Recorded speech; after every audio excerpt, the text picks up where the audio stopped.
What's going on, Geminites? It's your boy Gem Mint, and we're here with another statue unboxing and review. This is the Sideshow Collectibles Hawkgirl Premium Format exclusive. This is number 475 out of 600. This piece retails $630, and the collector's edition retails $610 with an edition size of 1200. We're going to go ahead and get this thing out the box. If you enjoy these videos, make sure you hit that like button, make sure you're subscribed to the channel, and hit the notification bell so you don't miss a video. Let's get it on. Alright, here goes the art box, looking slick as ever. This is the collector's edition portrait of Hawkgirl on the front. Wraps around to the sides. It has her logo on the back. Always gave me like a Thundercats vibe with this logo, right? But there you go. Stylish art box. Let's start taking a look at the pieces. Alright guys, let's go ahead and get the lid off of the box. Alright, here we have all the pieces. Let's go ahead and get her out of that plastic. Alright, there we go. Everything uncovered. Let's take a look at this base. Alright, nice heavy little base, man. This Egyptian-inspired hawk head base.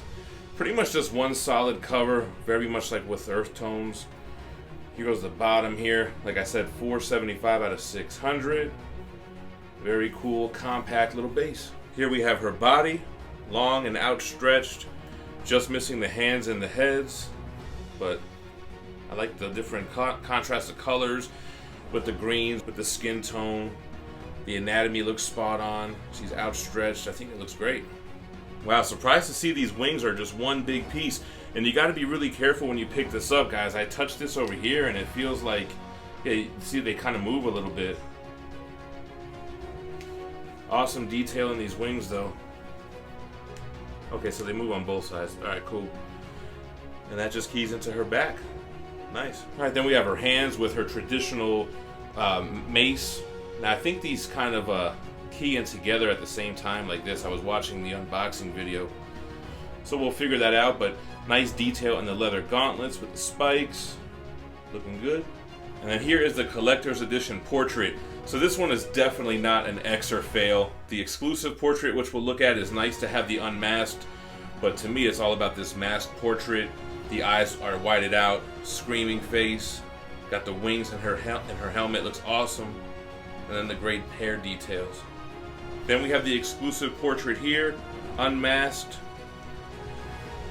I don't know how I feel about the eyes. Sometimes with the eyes it's kind of tough because they only look good from a certain angle. But always cool to have the lower edition size for just 20 bucks more. You get another option. Although I'll probably not display her with this portrait. Alright guys, so this looks like it's going to be a pretty simple assembly.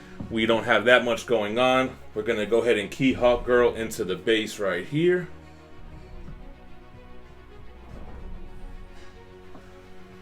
So very interesting, kind of keys in sideways there. Let's see if we can figure out how her arms go, right? So yeah, I think it goes like this. Let's see. Alright, cool. Yeah, kind of got to do it at the same time a little bit, so it looks good. Now, for the main event, let's get the wings on her. Alright, alright. And let's throw on the collector's edition portrait, because that's just the one that I prefer. Let's see here.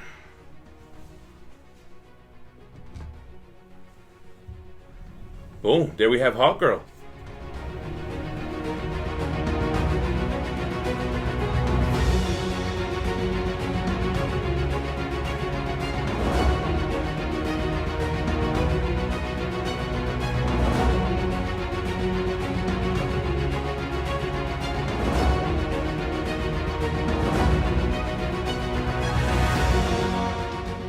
Hawkgirl is a character from DC Comics, and there have been multiple iterations of her.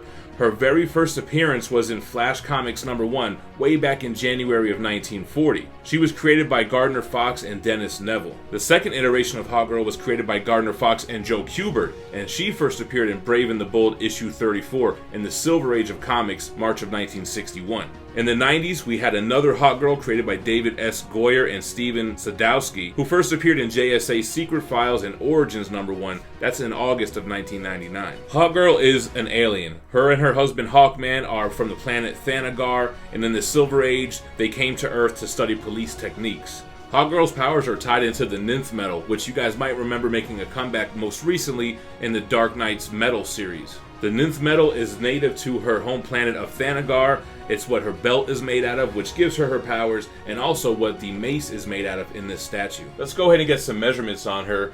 I want to say the top of her left wing is the highest point. And regarding the wings, you kind of had to push it in and up a little bit for me to get it to sit all the way flush. So keep that in mind if you guys are getting this girl in. So she is, just as the website states, about 22 inches tall. Small diameter on the base, about 8.5 inches. But with the wingspan, it's more of 19 inches if you're looking from wing to wing. And the depth this way would be only about 12 inches. But I like this piece, man. Anytime you can get fully sculpted like angel wings like this, I really like that. And I like the overall pose and concept of this piece. She's suspended in air. She's showcasing that she can fly. She's got her Nth metal mace, kicked back, ready to swing. And she has that aggression in her portrait. So I think that looks great. The base, as we've shown close up, it has just kind of one color to it. It's got like a dull, bronzish, brownish type of color. It's a destroyed Egyptian shrine for the hawk head that she worships. So you have some sculpted in rocks. It kind of gives the effect that maybe it recently got destroyed and some rock pieces are flying outward.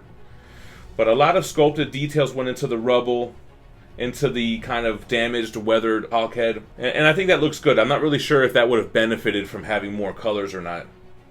A lot of attention to detail on her costume. You can see she has a design on the sole of her shoes. The black sole goes up into these brown leather boots, which are shin high. You have all the folds and wrinkles and details to show the realism. Nice gold trim going down the middle onto the feet, into these green pants. The pants themselves don't have a texture. They are smooth, but you can see the wrinkles where her knee bends, and you can see the line work on the thighs going down into her legs. So nice detail on the pants. She does have her utility belt with her pouches. You can see the Thanagarian belts buckle on the front. And I like how they went with this very feminine, low-cut pants. You can see her hips and her waist coming out of it, looking very natural, looks realistic. The anatomy is on point, that the way that they have her bending like that, everything looks as it should. She's got her top with that yellow and green look. Again, good folds and wrinklage in the fabric, although it's sculpted in. You have the shading on the yellow, which looks good. And then those arms, like I said, cocked back, ready to swing this mace. The mace has good paint on it as well. It's not just silver. It has like this black shadowing. It has some sculpted in wear. Like, this is not just for show. This mace has been used in battle.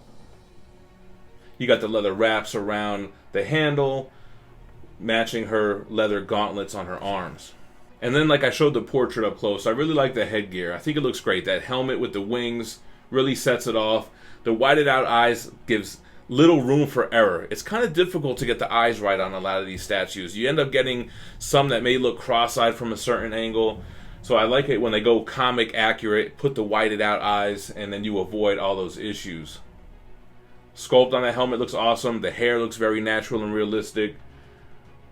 And I just like this look overall. Let's switch it out to the exclusive portrait. Let's see what she looks like without the helmet on.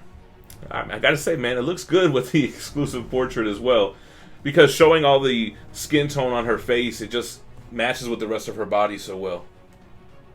And now that I'm looking at her like this, she's looking up, so the eyes actually look on point. I have started to see some collectors comparing the prototype to the production piece, and that maybe the production piece didn't come out as well, which can happen. I really haven't compared it like that. This isn't a piece that I was studying before its release, so, seeing her in hand, it looks good.